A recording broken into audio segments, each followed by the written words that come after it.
Du nouveau sur le plateau de C'est bon de savoir, des programmes à couper le souffle. Retrouvons-nous tous les lundis soirs pour notre capsule Bonjour la semaine.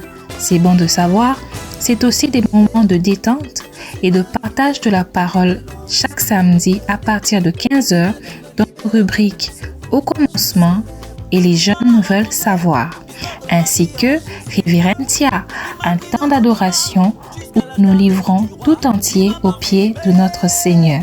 C'est bon de savoir l'atmosphère qu'il nous faut. Bonjour à tous et bienvenue dans votre émission Bonjour la semaine. Ici Daniel Nzo, votre serviteur.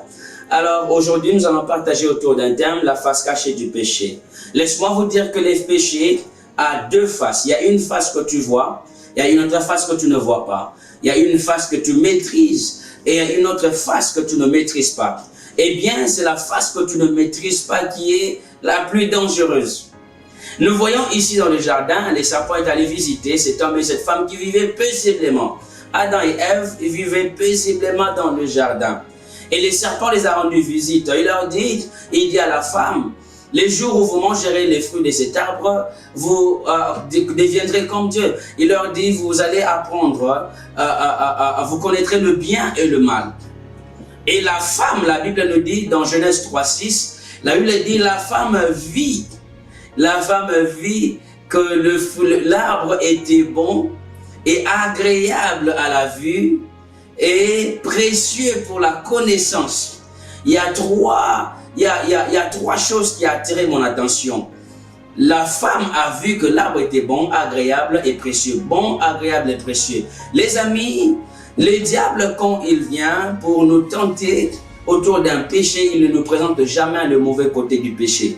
Il ne va nous présenter que le bon côté. Comment ce péché est bon, comment ce péché est agréable, comment cela est précieux.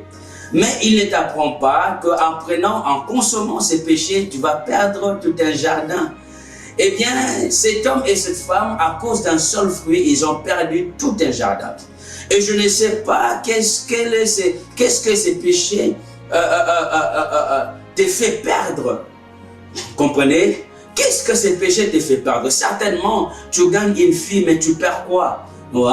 Certainement, tu gagnes l'argent, mais qu'est-ce que tu perds? Tu perds quoi en retour? Certainement, tu as gagné, tu as eu des bénéfices. Mais laisse-moi te dire que ce que tu as perdu, ouais, est bien plus au-delà de ce que tu as gagné. En valeur, c'est inestimable. La Bible déclare ceci dans 1 Corinthiens 15:55, la Bible dit, ô mort, où est ta victoire? Ô mort, où est ton aiguillon? Et 56, la Bible ajoute, l'aiguillon de la mort, c'est le péché. En d'autres termes, le péché, la mort seule ne tue pas.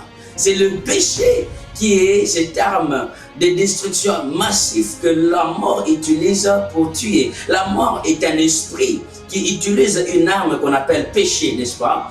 Et voilà, le péché est une arme qui détruit. La mort sans péché ne tue pas. N'est-il pas écrit qu'en Jésus-Christ, le mort en Christ se repose? Vous comprenez? Ceux qui meurent en Christ ne sont pas morts, mais ils se reposent. Pourquoi? Eh bien, tout simplement parce que Jésus a vaincu les péchés. Les péchés n'ont plus de force sur ceux qui croient en Jésus-Christ. Et vous qui me suivez, laissez-moi vous dire qu'il n'y a absolument rien d'attrayant dans le péché.